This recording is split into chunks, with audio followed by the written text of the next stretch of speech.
लीजिए सुनिए बंकिम चंद्र चटर्जी के लिखे उपन्यास आनंद मठ के तीसरे खंड के 5वें परिच्छेद को मेरी यानी समीर गोस्वामी की आवाज में।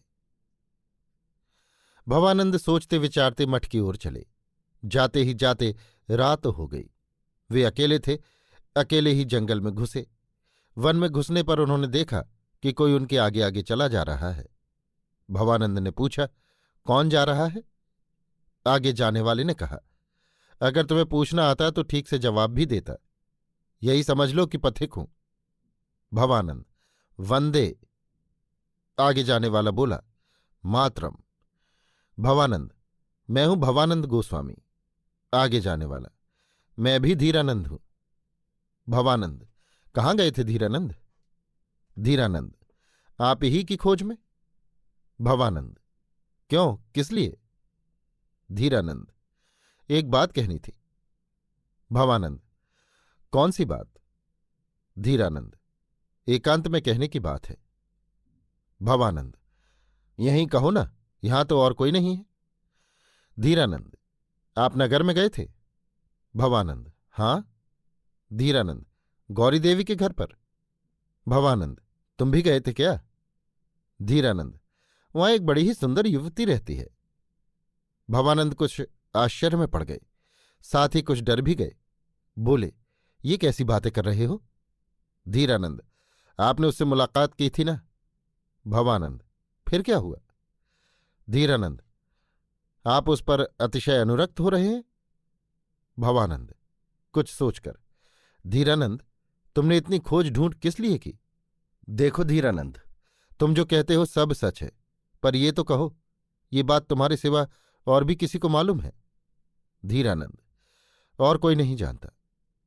भवानंद, तब यदि मैं तुम्हारी जान ले लूं तो बदनामी से बच सकता हूं। धीरानंद, हां। भवानंद, तब आओ, इसी निर्जन स्थान में हम दोनों युद्ध करें। या तो मैं तुम्हें मारकर निष्कंटक हो जाऊंगा, या तुम मुझे मारकर मेरी सारी जलन मिटा दोगे। हथियार पास है? धीरानंद, है। खाली हाथ भला कौन तुम्हारे साथ ऐसी बढ़ बढ़कर बातें करता है? यदि तुम युद्ध ही करना चाहते हो तो आओ, मैं अवश्य ही युद्ध करूंगा। एक संतान का दूसरे संतान से विरोध करना अनुचित है, किंतु आत्मरक्षा के लिए किसी से विरोध करना बुरा नहीं है। पर मैं जो सब बातें कहने के लिए तुम्हें ढूंढ रहा था, उन्हें सुनकर लड़ते तो ठीक था। भवानंद, हर्जी क्या है, कह डालो। भवानंद ने तलवार निकालकर धीरानंद के कंधे पर रखी। धीरानंद टस से मस न हुए। धीरानंद, मैं यही कह रहा था कि तुम कल्याणी से विवाह कर लो। भवानंद, वो कल्याणी ही है, ये भी जानते हो? धीरानंद, हां, तो तुम विवाह क्यों नहीं कर लेते? भवानंद, उसका स्वामी मौजूद है। धीरानंद, वैष्णवों में इस तरह का विवाह होता है। भवानंद, ऐसे मुंडे हुए सन्यासियों में होता है, संतानों में नहीं। संतानों को तो विवाह करना ही नहीं चाहिए। धीरानंद, क्या संतान धर्म छोड़ नहीं सकते? तुम्हारे तो प्राण निकले जा रहे हैं। छी छी, ये क्या कर डाला, मेरा कंधा कट गया। सचमुच धीरानंद के कंधे से खून जारी हो रहा था। भवानंद, तुम किस मतलब से मुझको धर्म के विरुद्ध सलाह देने आए हो? इसमें अवश्य ही तुम्हारा कोई स्वार्थ है। धीरानंद, वो भी कहता हूं, पर जरा तलवार हटा लो, सब कुछ कह दूंगा। इस संतान धर्म के मारे मैं तो हैरान हो गया। मैं तो अब इसे छोड़कर स्त्री पुत्र के साथ दिन बिताने के लिए अधीर हो रहा हूं। मैं अब इसे छोड़ूंगा, परंतु मेरा घर जाकर रहना भी मुश्किल है। सभी मुझे विद्रोही जानते हैं। जहां घर जाकर रहने लगा कि झट राजपुरुषगण आकर मेरा सिर उतार ले जाएंगे, नहीं तो संतानगण ही मुझे विश्वासघातक समझकर मार डालेंगे।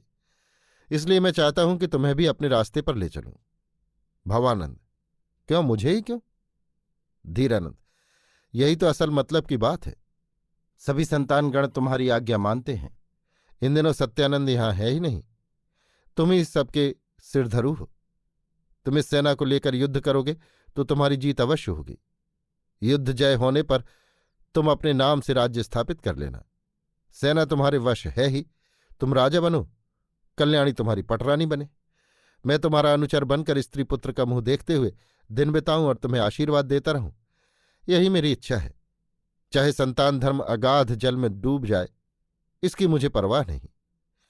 ये सुन भवानंद ने धीरानंद के कंधे पर से तलवार हटा ली और बोले, धीरानंद, तुम युद्ध करो, मैं तुम्हें मार डालूंगा। मैं इंद्रियों का दास होकर भले ही रहूं, पर विश्वासघातक होकर नहीं रह सकता। तुम मुझे विश्वासघातक बनने की सलाह दे रहे हो और आप भी विश्वासघातक हो रहे हो, इसलिए तुम्हें मार डालने से मुझे ब्रह्म हत्या का पाप नहीं लगेगा। मैं तुम्हें जरूर मार डालूंगा। बात पूरी होते न होते धीरानंद बेतहाशा भाग चला। भवानंद ने उसका पीछा नहीं किया। वे कुछ देर तक अनमने से रहे। पीछे उसे बहुत ढूंढा, पर उसका कुछ पता नहीं लगा। अभी आप सुन रहे थे बंकिम चंद्र चटर्जी के लिखे उपन्यास आनंद मठ के तीसरे खंड के 5वें परिच्छेद को मेरी यानी समीर गोस्वामी की आवाज में।